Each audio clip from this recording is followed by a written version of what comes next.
Welcome back to The Gassing Station, the podcast that goes tearing through the PistonHeads forums, much like my co-host Sam Sheehan has been tearing through the Welsh countryside in two cars that seem completely unrelated. Sam, you've been driving an A110 GTS. Yes. And an RS6 GT. Yeah. Very different. And so there was a video that went live on the PistonHeads YouTube channel this week, or last week, where by the time you listen to this. It was fantastic, looked brilliant, really enjoyed listening to you, and I don't know how on earth you managed to find a connection between those two cars. It is a bit like introducing a grand piano to like, I don't know, a flute or something, isn't it? It's, Yes, it's very, very different. Yeah. Well, the connection was that two cars, if you could have a two-car garage, two-car driveway, what would you go for? And we wanted to find something or a pair of cars that were topical right now. Because, of course, you could say the traditional, I'd instinctively say 458 Speciale and a Cayman GT4 or something, which would not be practical, of course, but I'd worry about that, put the kids on the roof or something. But we wanted to find something that was the typical, you got space in one and the other one's really entertaining and great for B roads. And these two cars are topical because as the video covered, both of them are bowing out. In fact, the RS6 Avant GT already bowed out to be replaced by a plug-in hybrid successor. And the A110, famously, we know is going to now come all electric and be totally different and benchmarked against the 488 GTB. Yeah. So the angle there was two departing heroes, kind of work for a two-car driveway garage as well. Yeah, absolutely. It's because they are both phenomenal to drive. I've not done the GTS. I've done the regular A110. Yeah. I did the RS6 GT a couple of years ago. Great car, isn't it? Phenomenal car. But yeah, so how did you, because that was, not only did you drive, again, two seemingly unrelated cars, obviously they actually work together really quite well on some fantastic roads, but I was amazed that you actually managed to pull that shoot together because the weather was atrocious. I know, yeah, it was so horrible. It was 0 degrees, exactly 0 degrees. I think we saw 2 or 3 as well at one point. So 2 or 3 degrees, both on summer tyres. Obviously, the RS6 actually was okay because it's quite weighty. It presses down to the tarmac and all-wheel drive, of course.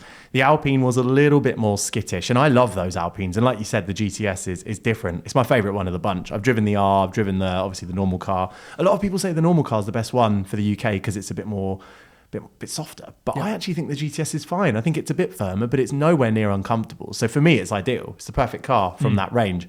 But yeah, on that day, I did have a few scary moments. Not power oversteering moments, understeering moments. You had a lot of sideways. I'm not going to pretend that my slides were anything spectacular. It was more of a just boot it in the Audi and it allows you to have fun. That's the thing I took away from that car the most was I thought it was going to be obviously very quick, 630 horsepower. I knew it was going to be rapid, but I thought it was going to feel weighty. It was going to be a bit pendulumy. You get the tail around. It's going to be a bit like, I can't hang on to this. Yeah. It was the total opposite. It was, I mean, when you drove it, I presume you had slightly warmer weather.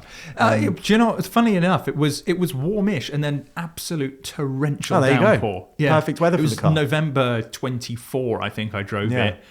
In the south of France or somewhere in Spain. I can't, that's unlucky to get rain. Yeah. Yes, exactly. Yeah, it was really, really, really odd. But I mean, it was just it's so heavy. Yeah, that it doesn't feel like it could aquaplane in any way. It's just I am always gripping.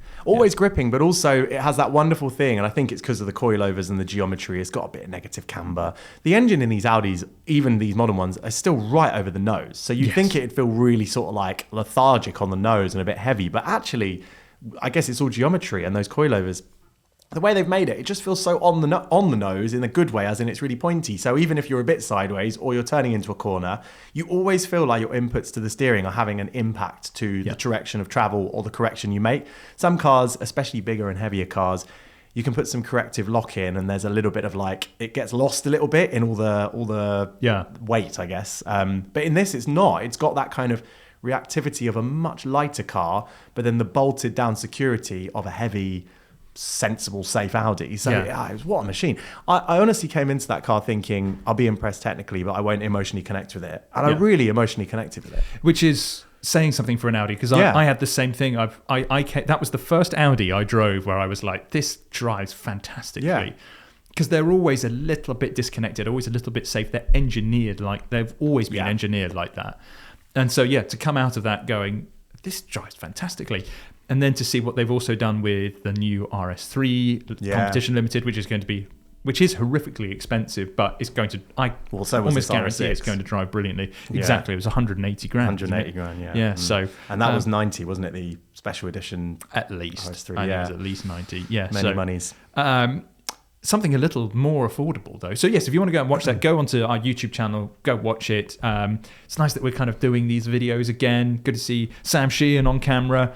I didn't film the car that I drove because I only had about 50 minutes in it at the Goodwood Media Day, but it was enough to get very familiar with the new Honda Prelude. We'd actually driven it in Europe somewhere. I think Matt Bird drove it in Spain, so we had quite the full in-depth review. I just did a little catch-up to see what it was like on the UK roads, and it's a really lovable little thing. It looks great. It shouldn't be, because you look at it and you go, well, it's a Atkinson cycle combustion engine hybrid. So which sounds very sensible. It does sound very sensible. So it's a combustion engine, 2-litre petrol engine that basically charges an electric motor, and they've developed. So it's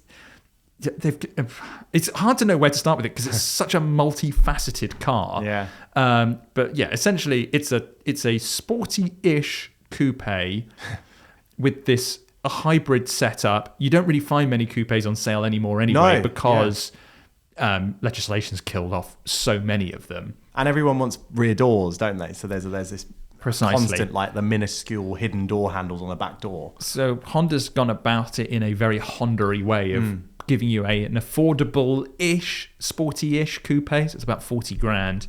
And it's a hybrid. And they've gone, well, because it's kind of set up like a Civic hybrid, it's not brimming with engagement initially. So you've got this Sport or S Plus button where you get faux gears like you would on a Ioniq 5N, but instead of an electric powertrain that you're controlling, the faux gears are connected to the engine. Right. So you're driving and you're flipping it up and down through the gears, but the engine's not. Basically what you're controlling is the amount of revs coming from the engine. You're not really controlling anything else. Oh, which is weird. Really quite strange. So you're revving it out, but all that's happening is that the engine is making more noise. It's not the power delivery smooth electric. Exactly. Yeah. How bizarre. So it's not correlating. So it's kind of one of those things where if you try to suspend your disbelief, you'll go, this is kind of fun.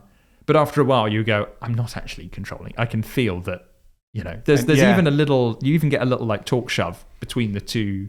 So when you change gear, you get the smallest of little kind of like knocks to kind of make you feel like there's a little shove. So it's nothing like the Hyundai stuff in the end, ultimately. Because the Hyundai stuff is convincing. Yes, exactly. You could easily, if you got a passenger in and didn't tell them you didn't have an engine, and we could notice, but your average person absolutely couldn't tell that it doesn't have an engine, whereas this sounds like everyone could tell. Both are fake. Yeah. It's just... Well, it does have an engine, but it's not powering the wheels. Exactly. Yeah. So you are hearing engine noise. It's just not connected to the front axle. Strange. It's not actually powering, unless you're kind of at higher speeds, and that's where the combustion engine then works in tandem with the electric motor to give you the full 184 horsepower, I think.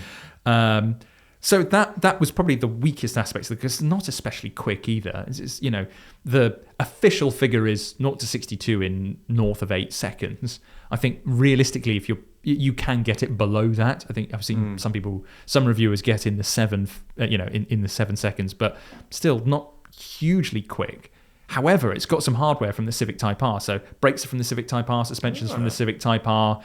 So adaptive as well. Adaptive suspension. So it drives fantastically. And on a UK road, it's brilliant. It's such a joy to drive at 6 or 7 tenths. Yeah. You go really quick and it's like, it just doesn't feel, it's just not that fast. It's not that engaging. But it's one of those ones where if you can switch your brain off a little bit and go, I'm on a nice twisty road, I'm going to have some fun, then it is genuinely a real joy. And there's so much going on. The powertrain's so layered and the chassis is so layered that it's a fantastic little thing. I think the problem that people have is that it's called a Prelude. Yeah. because they think of the Motegis, the screaming 8,000 RPM VTEC engines. Whereas really, when I was driving it, I was like, this feels like a modern interpretation of the original Insight. Yeah. And maybe if they'd called it the Insight 3, or whatever version of Insight we're on at the moment, maybe people would be a bit more excited by it. But, the Prelude was was never an especially fast car. It was just the Motegis and the Type S that really kind of, was the hot version. So it does feel like every other, if you really look at it, it is like a Prelude, or what a Prelude would have been. Honda knows they're not going to sell many of them in the UK. It's basically designed to inject a little bit of excitement into their hybrid range, and I kind of feel like it's doing the job. From one modern and obscure powertrain to another, we've got some news that hydrogen isn't dead. Woohoo. Bizarrely. So I don't know if you've read this, Sam, but BMW has come out with an update on its iX5 hydrogen. Yes. Something of where if you blink and you'll miss it, essentially. But BMW is pressing ahead with a hydrogen program, and come 2028, I believe, when it's going to have all of its hydrogen facilities online, we can expect the first production cars to arrive, that being, at the moment, the iX5 hydrogen. So what they've recently announced is that they've developed a new type of hydrogen technology or storage technology that has drastically improved the range of the car.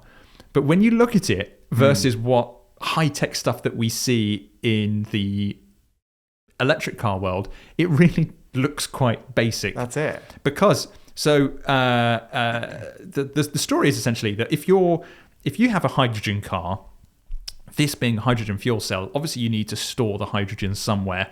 It has to be pressurized to an extremely high rate. Hydrogen is notoriously difficult to store, especially as a liquid, and it has to be stored ultra cold to keep it in a liquid state. So normally what you've had in the past is a massive tank to store it in. That can take up a huge amount of boot space or rear space. What Toyota did with the second generation Mirai is they split it into 3 canisters, or kind of where the transmission tunnel would be. So if you look at the interior space, especially in the rear, you have this massive center console that takes up a huge amount of space, and it's where they've had to store the tank. What BMW's been able to do is create 7 much more compact, long and thin cylinders out of carbon fiber reinforced polymer. They look like the sausages you get in Germany. They do look a bit like Frankfurters, yes, indeed. And they're arranged kind of in a row, all connected, and they can be housed below the cabin floor, much like you would have in a battery car. Battery car, yeah. So it's not using up anywhere near. So actually, BMW says that it doesn't have any effect or any compromise on space as what they would in a battery car. So that is one of the major problems that you'd get with a hydrogen car, is storing the damn thing. Yeah. But the second thing is what the innovation, and I am, despite spending a lot of time last night trying to get my head around the actual chemistry of it, it basically is, before you would have tanks that were individually valved. Yes. So if you were using, the hydrogen would trickle out of one tank to power the fuel cell, and then out of another one, and out of another one. This one, though, they're all interconnected and controlled by one valve, which BMW said is better at providing consistent performance versus what you would have if it was kind of individual tanks controlled individually. Can't wait for when there starts the craze of, like having 16 valve on the side of the car was cool. Now it's going to be, you can be like, oh, he's got one valve. Oh, that's Blimey, amazing. Mate. Cool, like your ride, mate. Maybe it would be tanks that would be like, oh, he's got a 7-tank iX5. One valve, yeah, nice. Well, you've only got 3, mate, in your Mirai. I've got 7 in my iX5. But by doing that, you'll get a range of 385 miles, or up to 385 miles.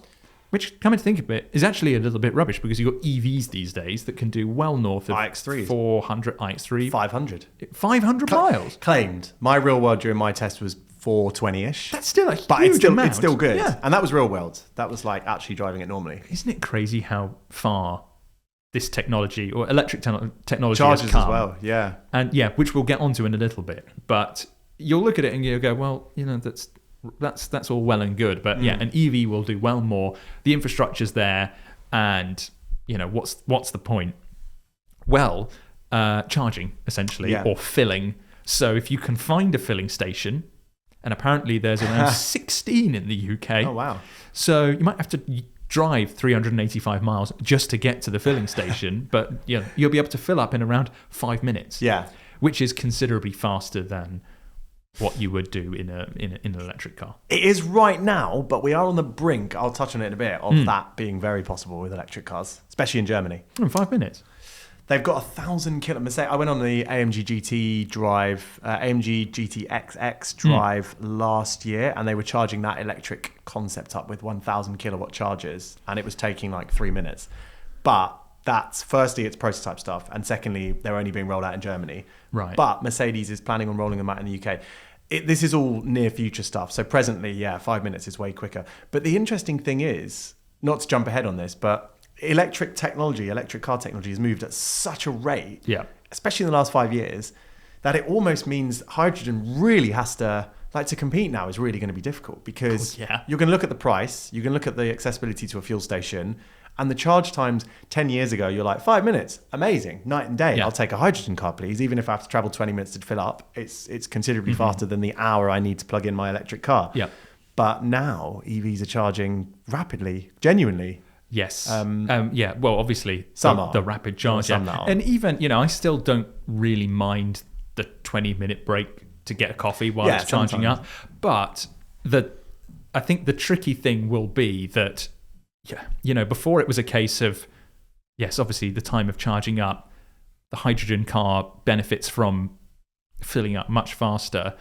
But there is also the safety aspect. Yes. Or at least the complication aspect. So I know there are going to be some EV naysayers out there that go, well, if you crash an EV, it could catch fire. Anything could catch fire. I mean, putting it out, that's the issue. The putting it out is the issue. But they are so much safer now, EVs, when it comes to collisions. There's so much work that's been and fire. I think it was there you're 5 times more likely to catch fire. I'm saying this as a guy who's got 2 petrol cars and a petrol motorbike, but and they it's are PistonHeads. The reality is the data is quite clear now. You're 5 times more likely to catch fire. Not you, hopefully not you.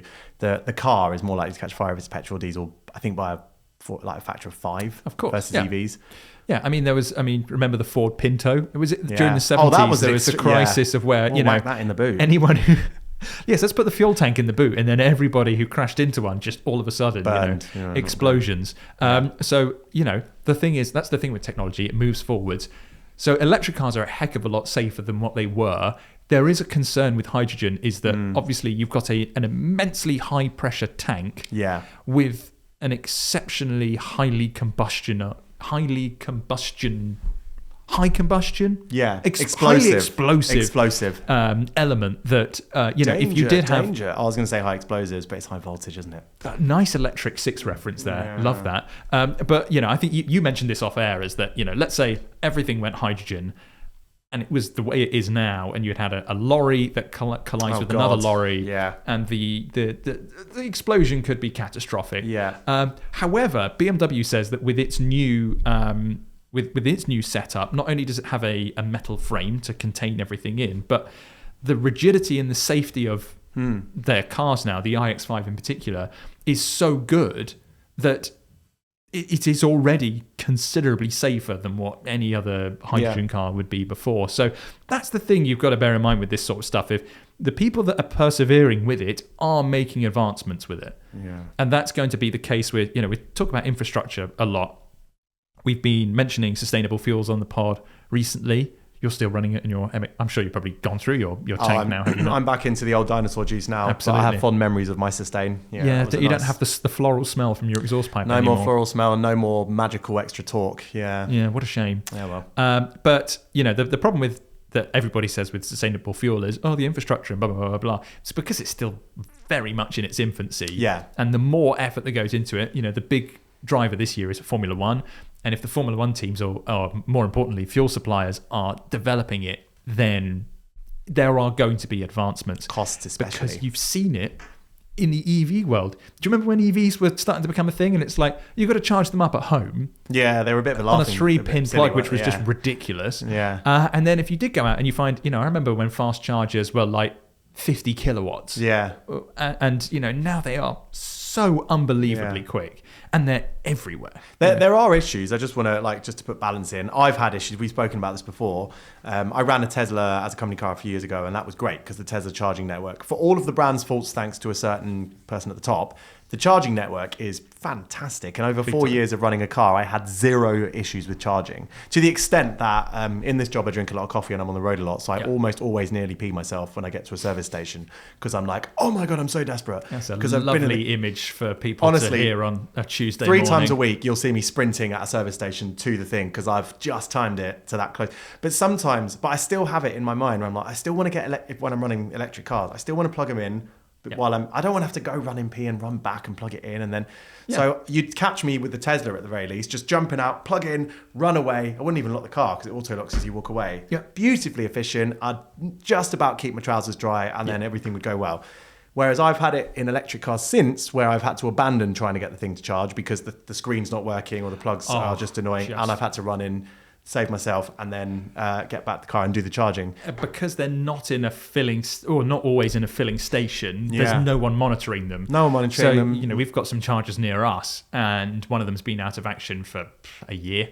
Yeah, exactly. It's just, you just go, it's just ridiculous. So when they work, so just to go back to what you're saying, they are brilliant when they work, but there are still issues with a few of the brands supplying them. They often get fixed within 5 minutes, but the whole point, as hydrogen demonstrates, is we don't want to wait 5 minutes. I want to fill up my car as efficiently as possible, like you would with a petrol station. Normally you just rock up, fuel up, and go away. Yeah.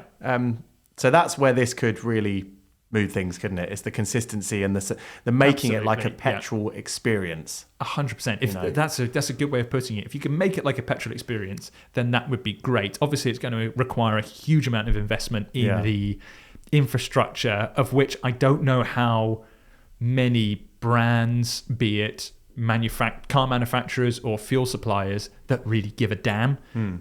But the thing is, BMW is pressing ahead with this, with the assistance of Toyota. Toyota's been a big proponent of hydrogen for yonks. Yeah. I think they've been working with BMW on this for about 10 years. So this project has all come about with a joint collaboration between the two. BMW is big on hydrogen fuel cell. Yeah. Although if you remember, they made a hydrogen combustion engine with a V12. yeah. Which was dead cool. Imagine the V12 coming back as a hydrogen combustion car. Aston were doing that at one point, weren't they? They ran a hydrogen-powered V8 Vantage at the Ring. They did. I think for one lap. Well, Toyota's been doing it a heck of a lot more successfully. Yeah. So in Japan, they've got a series called Super Taiku, which is, I wish we had something like that over here, because it's pretty much see the opening credits. Goes. Super Taiku. Super Taiku. How cool does that sound? It's not touring cars. Yeah. It's Super Taiku. Yeah. And it's almost like a run what you brung championship. It's very production heavy, but some manufacturers can bring prototypes. It's just a smattering of everything. In the endurance series, Toyota has been running in the last few years a hydrogen combustion GR Corolla. Oh, cool. That originally, when it was filling up, it would take massive amount of time. It would finish way behind because they'd have to pull into the pits and then drive behind the garages to their own hydrogen filling station, wait for it to fill up, and then go back onto the road. They've then managed to get that filling time down from around 5 minutes to about a minute and a half. Which is close to a normal. It's pretty much, I think I'm probably spending longer filling a car up than a minute and a half. It's around about the same. So that's drastically improved it. They're also, they announced last year the GR LH2 racing concept, which was a Le Mans prototype, built on hydrogen, built around hydrogen combustion. And from 2028, the plan is at Le Mans that hydrogen combustion or hydrogen fuel cell prototypes would be allowed to compete, potentially in their own class.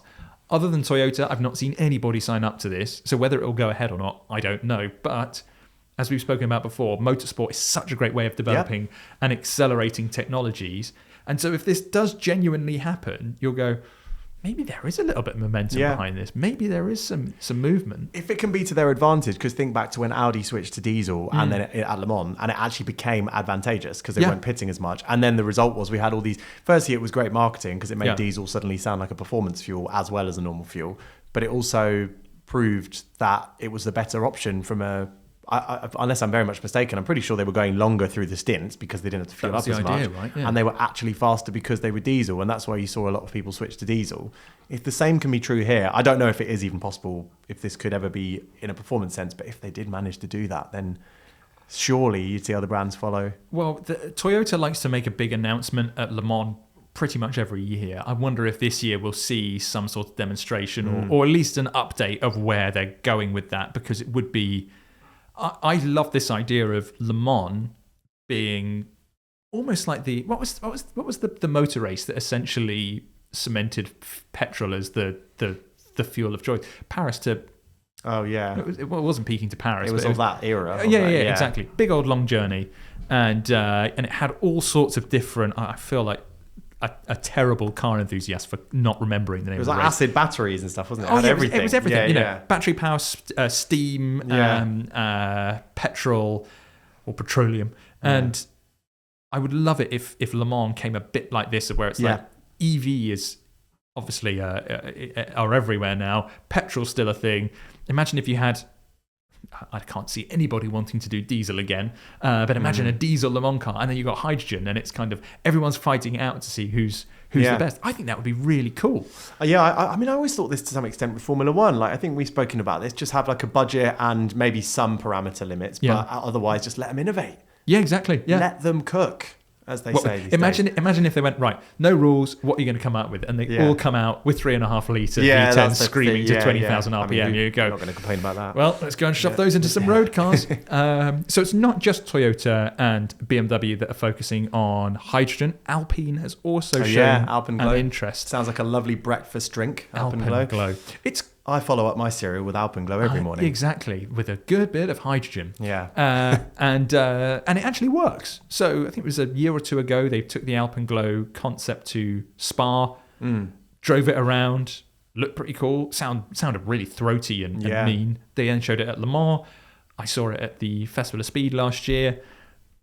I've spoken to Alpine about this on numerous occasions, and admittedly, their view on hydrogen seems to get watered down the more I talk to them. Yeah. So it first started off as we just want to see what the best option is. Maybe this is a good option. You'll never know unless you invest in it and you invest in the infrastructure. And then that got watered down to, I had a chat with an engineer last year, and he was like, it could work for motorsport. Yeah. But for production cars, probably not, because of the stuff aside. Because when I spoke to CEO Philippe Krief, he said pretty much he's the same. He's a dude. Yeah, he's a really cool guy. He's a cool guy. He was the one who gave me the first snippets of Renault Sport might be coming back, and then Renault again said it at the Twingo event. So I'm like, oh my god, it's gonna happen. Oh, nice. They're talking about it. It's TBC, but they're talking about it. I think they see a gap because their cheapest performance cars are Alpines, and there's a big gap beneath that. But anyway, we digress. He was saying very much what you've just suggested, basically saying A110 electric is their focus at the moment. That's obviously a battery car. They're innovating heavily into battery tech. So as much as hydrogen is very desirable, because obviously it keeps engines and that side of the sports car world alive, it's the stuff around it. Charging networks are growing at rapid rates, but hydrogen networks, it's going to take massive investment. Absolutely. And coupled with that, a desire to actually go and buy a hydrogen car. And despite being a big fan of choice, I love the idea of having, it's if I buy what I want with my money, I can't see a situation yet where that would be where I would want to buy a hydrogen car. I would go, if I want to be as clean as possible, and I want something that's going to be cheap to fill up or cheap to use, cheap to run, and efficient, I'd get an EV. Yeah. Sorry. And then I want a proper petrol combustion car running on sustainable fuel as the car I enjoy. Yeah. And it's as simple as that. Hydrogen fuel cell, I think, interests me as a daily runabout, but it still seems far too complicated to actually make, as a viable option. But And the big markets are like, look at China, they're just fully investing in EV. Yeah. You know, you need a big market like that to drive this tech on a scale where the consumers at a vast number are buying the cars, and there's nowhere doing that right now. But as I've been told by various car makers before, Europe, China, the US, they're all independent markets. So just because one thing doesn't work in one place, this was around more the combustion performance car. They said if Europe and the UK basically say no more combustion cars from X date, they go, fine, we'll just take our business somewhere else. Yeah. And I think that's the case. If China's not interested in hydrogen cars, maybe America is. So I'm fascinated to see where this goes, because it's something of where I thought hydrogen's got to be dead now. No one's really making much movement on it. And if BMW's got a production car in the works, ready to launch, I can't wait. And then you'll have, I think Matt Bird put it, I think it's 5 different powertrains that you can get from BMW, which will be electric, petrol, diesel, hybrid, and hydrogen. Yeah, that's exciting. Fascinating. Yeah, can't wait to see. 700 bar was what the hydrogen was pressurized to in. So just for reference, the S58 turbocharged engine was, I mean, it's, you know, we're not talking about hydrogen here, but what's that in bar? 1.3 bar is your base operation for a turbocharged BMW. So 700 times the pressure, roughly, of a turbocharger. Yeah. Good to know. All of those cars that we've mentioned are going to be horrifically expensive. But today's buying challenge is the polar opposite. We've had a few buying challenges recently of kind of higher end cars, which is obviously very much the PH way, but we also like cheap stuff. And so Ian-HD9P4 rolls off the tongue, Ian, has said or asked, thinking of getting something more fun again with maximum budget of £3,000. That will be the car will be my only vehicle since no longer doing the mileage needed to run their 1.9 litre TDI Ibiza. Seen a similar post on here from 2022, but things may have changed. Previously had a 1500 Spitfire MR2 Mark 1 and an Impreza Mark 1, cool. So don't mind minor, easy tinkering. We'll probably look to buy later in the year when the summer prices may drop, hopefully. At this age and budget, not sure what the best choice for everyday car will be, and one that will live outside. On their list is a Mark III MR2, an NC MX-5, an MGF/TF, and a BMW Z3. Any advice greatly received. Thanks. So, quite a fun little category. Really fun little category. I thought this would be great. I then put it into PH thinking, can you actually get decent cars for $3,000 anymore? These days, and I was pleasantly surprised. Yeah. And I didn't hoover up all the options as well. No. So, Sam, having seen your list and going, that's not actually the obvious cars. What are you thinking? You've got one on here that they suggested. They did suggest. Yeah, and they've already had an MR2. Now, this is a Mark III, because I think Ian had a Mark 1, if I remember correctly. He was after a Mark III, so you are on the right track. There we go. It's slightly misty in the eye. It looks a little bit like it's got cataracts. It just needs a little bit of a wet and dry, I reckon. But otherwise, can sort that out easy. Yeah, otherwise it looks pretty mint, actually. And it's got red fabric seats. I know they came with leather as well. This one's got the fabrics, but they're buckets. It's a mid-engine sports car that is tiny. It's under a ton. 140-ish horsepower, Revy 1.8, lovely 6-speed manual. These are great. I was really tempted by one actually before I got my NC MX-5, but in truth, because I was intending, although I'm not actually doing as of yet any track days in it seriously, I've done a couple of. Well, I'll mention that on another pod, but I thought, do you know what? I'll stick to something much cheaper, and these aren't quite as cheap. You know, this is as pretty much as cheap as it gets actually from a reputable seller with a nice car. $2,500. The most important thing is that it's being a 2002 model means it's one of the facelifts. Because the pre-facelifts had a problem where I believe, I can't remember the exact details, but basically the engines used to disintegrate and cause all sorts of problems. That's an issue. Yeah. Terminal problems. Not so much on the facelift though. Good.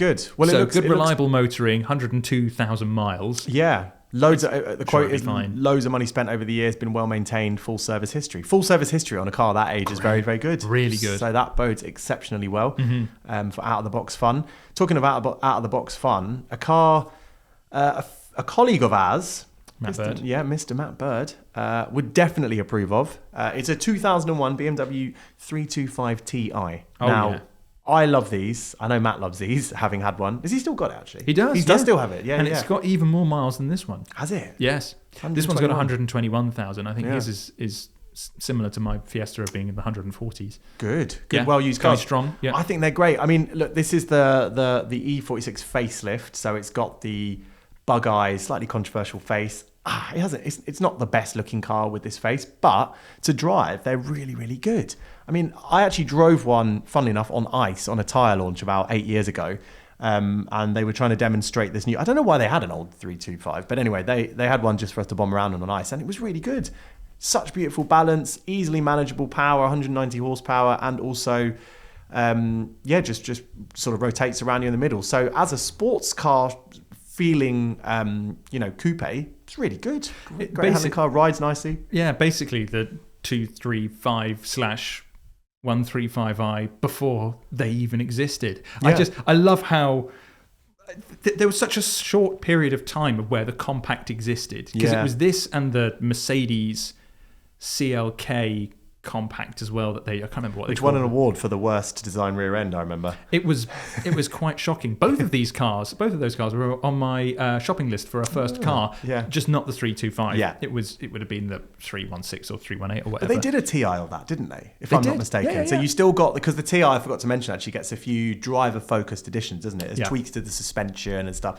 So it's not extreme. It's not like an M model, of course, but it's got a few little things. And obviously they brought this back with the present Gen 1 series for the 128 Ti, I think it was, which actually was a better to drive car than the M135i. Ah, right. Because it was front wheel drive. It basically just drove like a Mini Cooper S. Amazing. Which was, front wheel drive, hot hatch, good fun. Still my favourite era of BMW as well.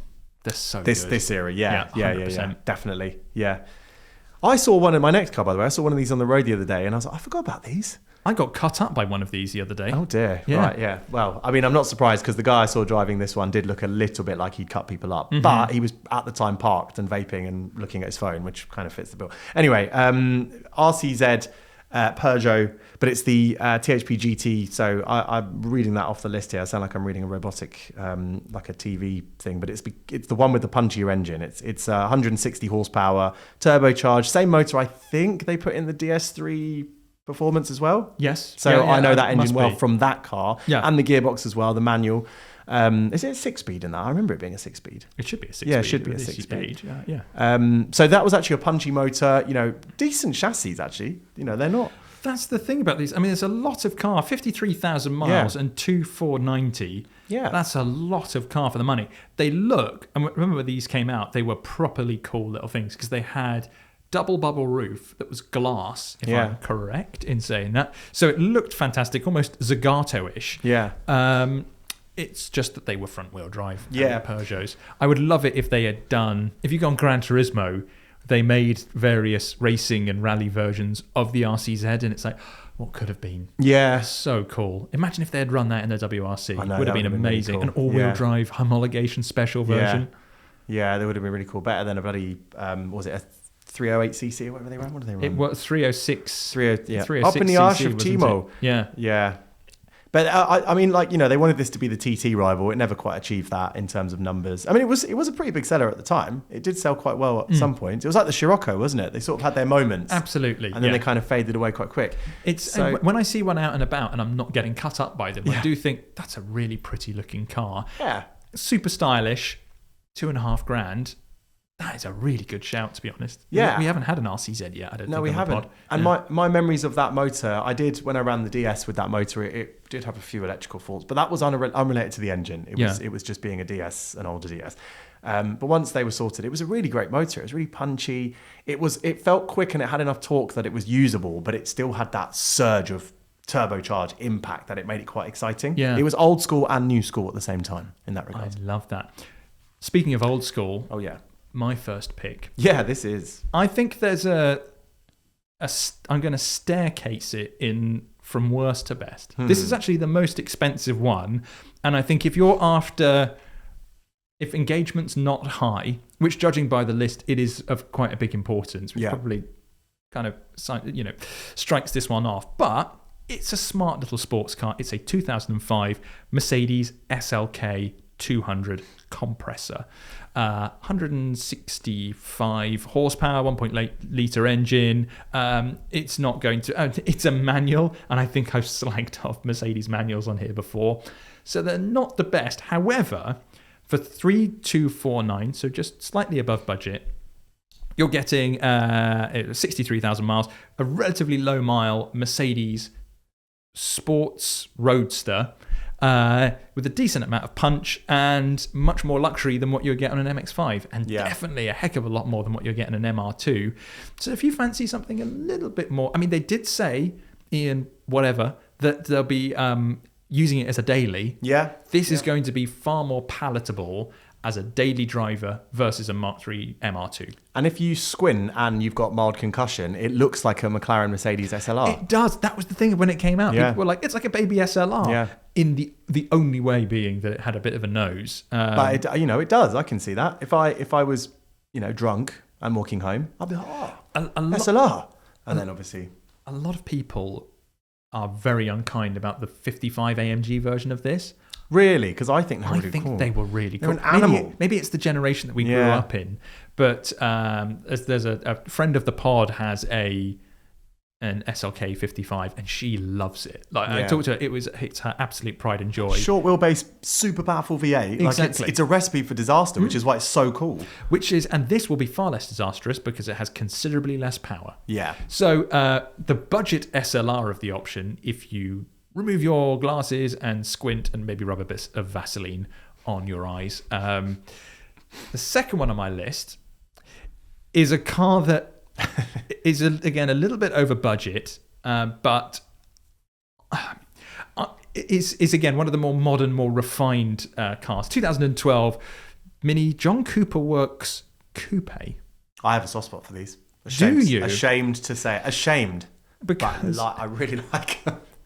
The thing that sticks out to me about this car is that it was the designer said that it looked a bit like a teenager wearing their cap backwards. Backwards, yeah, I remember that. And you look at it and you go, I see that, but I don't want to. Do you know what this is like? It's like when EastEnders does youth culture. It does. When they bring in they've got the youth who's like, yeah, man, and you're like, well, people haven't spoken like that for 20 years. Exactly. That's youth culture of 1999. And this was kind of... Yeah. Youth culture of a designer who was, a little bit more mature, which is fine, but it was clearly misidentifying. It's because I think that they had a teenage son who went around with a backwards cap. Yeah. Oh, that's kind of cool. And so we ended up with the Mini Coupe. However, 210 horsepower for 3,495. Yes, it's got 101,000 miles on the clock, but it does look like it's been really well looked after. Comes with a 3-month warranty.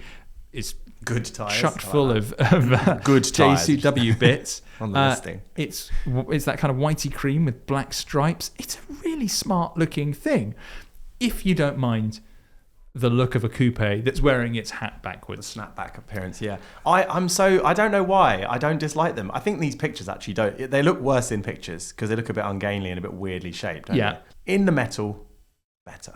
The car I'm choosing, however, Sam, is one that is the least powerful by some considerable margin. Is not a coupe, it's a roadster. And image-wise, I think can be a bit of a mixed bag, but I think it's really cool. It's a Ford StreetKa. Now, if you said a Sport KA, I think that would have been an easy win, but you wouldn't get one in budget. No, but this has the Sport KA. That had it was the same power, wasn't it? I think it had more, right? No. So it was just a sport car. The StreetKa is the sport car, just a roadster version. Yeah. So, bearing in mind that yes, a sport car would have been cooler, right? But bearing in mind that they're after something more like a sports car, the StreetKa offers you the same power, a full 96 horsepower. Oh yeah, 94 brake horsepower. But it weighs like a shoe. It weighs absolutely nothing. This one's got 54,000 miles on the clock, 2,999 in black with a black roof. But I've not driven a car. You've raced one. And can I just clarify? This has 8 times the valves of a iX5 hydrogen, by the way. 8 valve. This has got 8 valves versus the single valve. So you can pull up next to your iX5 and go, how much you spend on that, mate? I've got 8 more valves than you. It's going to be a heck of a lot cheaper and much easier to fill up. Yeah. And yes, you're right. I did race these with the PistonHeads team. And I mean, it wasn't a StreetKa. It wasn't a drop top. It was a regular KA with even less power. Yeah. But obviously coilovers and racing brake pads, roll cage. Oh my God, so much fun. I think I've mentioned this on early episodes of this pod. Best racing series I've ever done.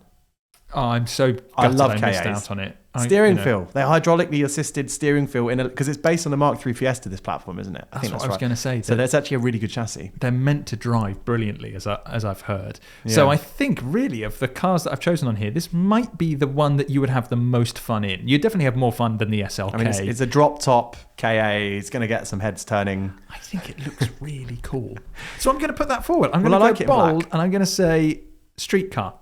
Do you know what? This is one of those things where you could roll around. If you pulled up to the shops, it's kind of, you're not trying to show off. You know, there are convertibles and the average person's like, oh God, what an arse, you know. You roll up in one of these, everyone's just going to, someone might giggle. But a lot of people are just going to go, cool, yeah, if someone turns up in that, I'm going to think they're a cool person. What are you putting forward? Oh, this is tough because I actually kind of want the StreetKa, I know. I know. Well, no, I'm really looking at the 325i going yes, but then the MR2 I think would probably fit the bill more of what Ian wants. So I'm gonna, because he wants an MR2. He loves MR2s. No, do you know what? I'm gonna go 325. I'm gonna stick with the TI. Okay. Because, oh no, this is tough. Let's go BMW because you've done a convertible. Okay. So there you have it, a 325 Ti versus a Ford StreetKa. I think I might win this one, you know. I don't want to put money on it. So what would be nice if you could vote on it. So if you're listening to this on Spotify, I usually put a vote up for these kind of things. You can vote either for the StreetKa or the 325i. Let us know which one you think is the best option, just because it would be nice to know one of us to lord it over the other. If you think, however, that we've done an absolutely terrible job, go onto the PistonHeads homepage, click on the story of this podcast, and you'll find a link to the original topic. Click on that, put your own suggestions in there, and go, by the way, just rubbish selection from Cam and Sam, especially the StreetKa, even though I think it's actually been it's really very good. Really very cool, but I can't imagine people going for that fast, fun Sunday drive. I mean, you know, I've not driven the drop top. So normally what we'd do is we'd also look through the PistonHeads auctions for this kind of thing. $3,000 is really quite below what we would usually find on PistonHeads auctions. We're kind of aiming more towards the $20,000 plus. So if you've got a budget of that line and you're looking for a sports car, my goodness, do we have some good suggestions.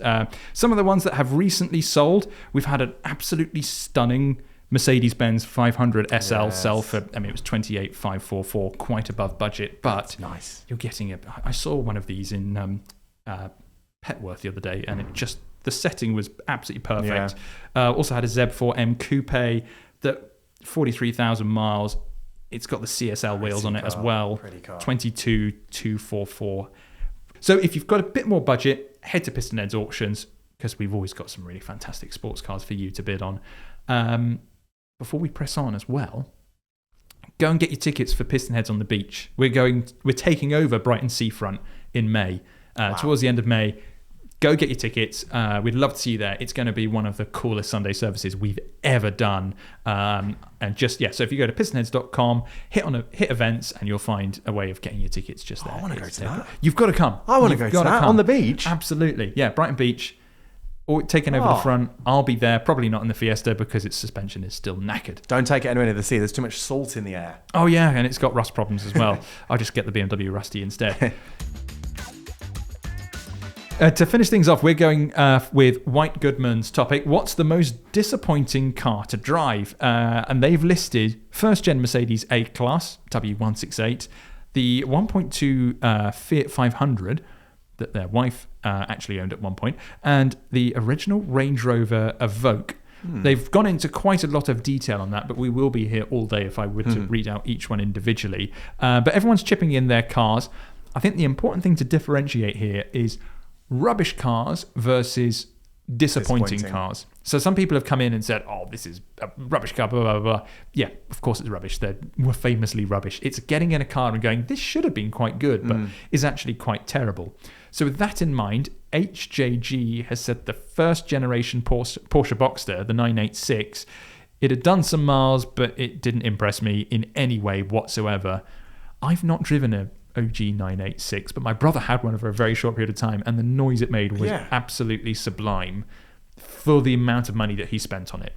I'm surprised. Yeah, I mean, they're pretty spectacular. We've got some real controversial ones on here, but that's the really great thing about it. What some people find disappointing, other things are fantastic, and that's the whole point of a disappointing car. Other people think it's great, and then you get in it and go, oh, it's not, doesn't live up to the hype. Alex9 says for them it would be the DB11 that they drove on one of those airfield days. Great car and a great place to be, but everything felt very easy and much less of an event than I imagined it. It had so much grip that it was almost boring to drive at the relatively slow speeds they were driving around the track. Yeah, I mean, it's a DB11, isn't it? It's a DB11. Not, But I think sometimes as well, we're in the fortunate position of where we drive so many different cars all the time, and we know what the character's going to be, whereas some people think, oh, I'm driving an Aston Martin, it's DB11, it's got so much power, and you drive it and you go, oh, it's just a wafty GT that's not that fun to drive. Heave Ho says, my first big letdown was a UK spec, totally standard Impreza Turbo 2000. Last of the classic shape. It couldn't see which way my Corrado VR6 went on a twisty country road. Way too much understeer to be enjoyable. I hear those Imprezas are quite understeery. I had it four-wheel line more than once to try and improve things, to no avail. Then it was an M5 V10, epic engine, although the way all the torque was at the top of the rev range was a bit pointless. Weird steering, too big, clumsy, a bit like we've said, like the EP3 Civic Type R. Yeah. Massively disappointing. Yeah, that car works. Like the race car I drove was one of the best cars I'd ever driven because it was stripped out and I was thrashing the hell out of it. But at lower speed in town, the EP3 felt like just a normal Honda. Exactly. I guess, you know. It's the kind of point of it, but it was like really gutless. Yeah. Really gutless unless you're right up in the rev range. And I don't want to be tearing away from the traffic lights every time to have a mild amount of enjoyment. They also mentioned the R35 GTR. Oh, that's because I've not driven an early one though. However, they've said at the bottom, admittedly, the last two had to stand comparison, possibly unfairly on the roads I used frequently back to back, with my Evo, which I also owned at the same time, and neither could have hung on to that in the same environment with comparable drivers. Interesting. The GTR would have been miles quicker, you'd have imagined. It should have been. Yeah. But I think it probably requires quite different driving styles, GTR versus an Evo. Yeah, I've not driven an early one. You've driven the latest ones, haven't you, as well? Like the one I drove brilliant. was a facelifted Litchfield tune one, and it had ridiculous amounts of power. But when you just left it in standard tune, it was marvelous. So, but that's the whole point. Cars that are really drummed up, you drive them and you go, it's just not as good as I thought it would be. What are those for you, Sam? Well, I'll skim over this one because it's a car from the 60s. But I remember when I first had to go in an MGB, everyone was like, "This is the best sports car. When you drive that, you're going to experience the true British sports car." I was really disappointed. I thought it felt a bit. It just felt like a really old car because it is an old car. But then I drove another old car, Lotus Elan, and you're like, this is a proper sports car.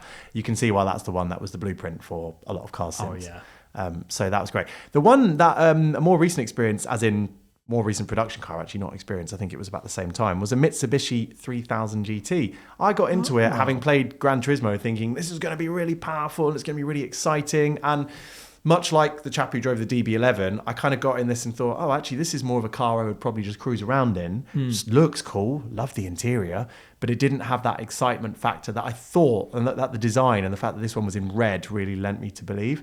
But the biggest disappointment of all the cars I've ever driven. And bearing in mind, there are some regularly disappointing cars these days when I have to drive cars that are some of the best-selling cars in this country that are amazing in terms of finance and purchase price offering, but they are no less or no more interesting than my fridge freezer.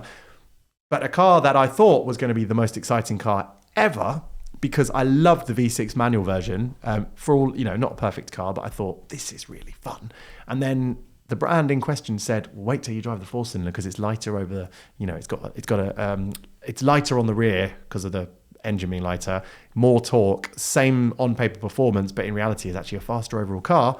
And that was the Lotus Emira 4-cylinder. Not heard any good things about those at all. Yeah, because, it it looks spectacular. It looks like a baby McLaren. The one I had was in yellow. I fell in love with the looks instantly, and would happen if I was very, very, very rich and I just wanted a town car. I'd actually have an Emira 4-cylinder, because it's an automatic. Yeah, and I just if I wanted a Golf R with low rear seats, I'd get an Emira 4-cylinder.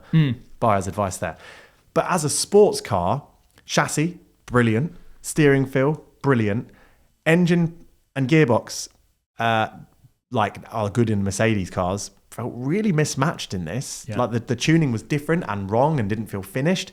And then the fact that it wasn't kind of in tune with the chassis made it all the more frustrating. It felt like it felt like when you drive an aftermarket car from a brand that hasn't like finessed the final details yet. They've gone, we've done an engine swap, we've put this in this car, and you go, okay, it's quick, but it's not cohesive. It doesn't flow with the car. And that's what this felt. And this is a production car. And it's like 10 or 12 grand or more than that, actually, than a certain Porsche that I won't mention because I believe you might be mentioning it. Yes. To potentially pitchforks and fire. So I'm going to start off with a car that I think all the ones that I've got, people are going to absolutely hate me for, but this is just my experience. First one I've mentioned on this podcast before, E30 M3. I drove a Roberto Ravaglia edition last year. I've not driven one. I'm so disappointed to hear that. Yeah, it's a fantastic car in the sense that you get in it and you feel like you're driving a slice of history. And you go, this is amazing. This is a homologation special from the 80s, and I appreciate it for that reason. It's just not very fast. Doesn't sound especially good. The one I drove felt a little bit flabby, not especially tight. Understandably, it's a 40-year-old car, nearly 40-year-old car. So that was to be expected. I still think they look unbelievable. And it's one of those cars where I would love to own an E30 and maybe build it to how I would want it. Yeah. I love a straight six. I think I would want a straight six in there. Quite a few people have done that. Yeah, exactly. And I think they did it in period as well, didn't they? They did. There was a straight six. The 325s were the straight sixes, but I think it is a case of ruins the weight distribution. Yeah. And maybe if there's quite a lot of space under the. I wonder if you could do a transverse straight six. But anyway, so E30 M3. I'm sure there are better versions out there. Just the one I drove really didn't scratch the itch. I've heard other people say, from a modern lens, I think like the power thing, I've heard other people say. Yeah. Like, I thought it was going to be a bit quicker. Yeah. But it's a naturally aspirated 200 and a bit horsepower 4-pot from the 80s. You have really got to rag the hell out of it to really get it to go. Additionally, another BMW, the F90 M5 competition. One of those cars where, driving the G80 M3 and, M2s and stuff, you'd go, oh, these are really very, very good. And then you get in the M5 and you go, it just is a little bit, that F90 in particular was a car where you go, oh, it just doesn't really feel like it knows what it wants to be. It's a little bit firm, really quite uncomfortable on long journeys, but at the same time, V8 really muted.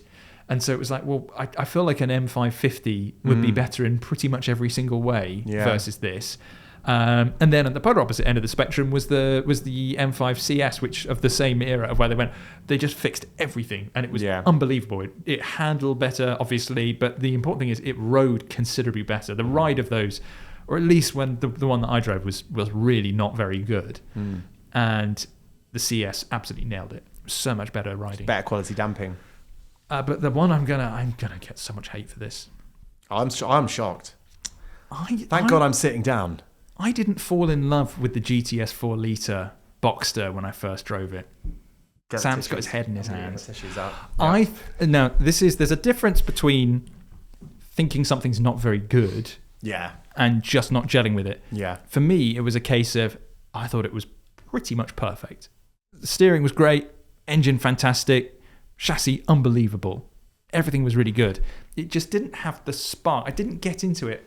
The critical thing is, when I got out of it, I didn't look back on it and think that's on my driveway. It was just it just drove brilliantly. That was it. There was nothing about it that really made me fall in love with it. It was just I enjoyed driving it when I drove it, but it didn't win me over in the way that everybody else was saying it's the best thing ever. Yeah. And then I drove the GT4, and I know it's a GT product versus a GTS, but the GT4 did everything. It's proper track it just made me, but it just gave me the fizz that the GTS didn't. I think the long gear ratios in the manual do really let it down, because you can be on a twisty, winding road wanting to use this excellent gearbox and exercise that beautiful sounding flat six, and actually just find yourself using third the whole way. Yeah. And you're like, that's frustrating because I want to be up and down the gears. So that really, that was the one thing I noticed when I drove it on the road, because I did the launch and I drove it on track first. And so I came away, obviously using the gears loads on track because the speed range is massive. And I was like, this is amazing. And then I drove it on the road and I did find myself going, that's disappointing. I wish the ratios were tighter. Yeah. But I loved it. But I mean, that's... So did everybody else. I'm sold on... I mean, the sound is just... It sounds so exotic. And it almost hammers down, going back to my Emira choice, like, you know, for the same price, you have an engine that sounds a bit like a lawnmower. Or it doesn't sound like a lawnmower. That's a bit cruel. But it doesn't sound interesting, the four-cylinder, in the Emira. But the flat six sounds... I mean, it sounds like you're in a 911. It's fantastic. And I would like to preface that by saying... I didn't drive the Boxster, the 4-pot Boxster. So I can totally understand if you've driven that and then go to the flat six, you'll go, this is different cars, night and day better. Yeah. Obviously, it's just I just didn't connect with it in the way that I think everybody else did. Yeah. And then I was like, maybe I am. I definitely know that I'm the problem with it. But then I drove the GT4 and I was like, this is the best thing ever. Yeah. So I just wanted more feel that ultimately you get with the GT product. You so definitely do. I'm very much in a group of one in that. I know I'm the minority, but hey, it's an unpopular opinion. It's just one of those things that I was a bit disappointed by it. Maybe if I drove it now, I mean, this was about 5-6 years ago. I've driven pretty much every Porsche since. It'd be nice to then go back to it and be like, was I just being a bit funny that day? And I've had it some days when you jump in a car and you just don't gel with it. The roads don't suit them. You know, there's always little windows of time in your life where you're not quite, you're not feeling something quite as much as you might do on another day. Didn't gel with the Prelude at first, but then 20 minutes into the journey, I was loving it. And on that note, that wraps up another episode of The Gassing Station. Thank you ever so much for listening to Sam and I waffle on. If you enjoyed this episode, please give us a 5-star review and maybe some nice words on your platform of choice. It just helps us get the name of The Gassing Station out and gives us a little bit of a boost and know that we're not just talking to a blank wall, essentially. Sam, anything you'd like to end on? I want to touch on the next episode on a racetrack that's being torn up. Oh, yeah. RIP. Yeah. Really sad news. That's a real bummer to end things on. So on that somber note, yes. See you next Tuesday.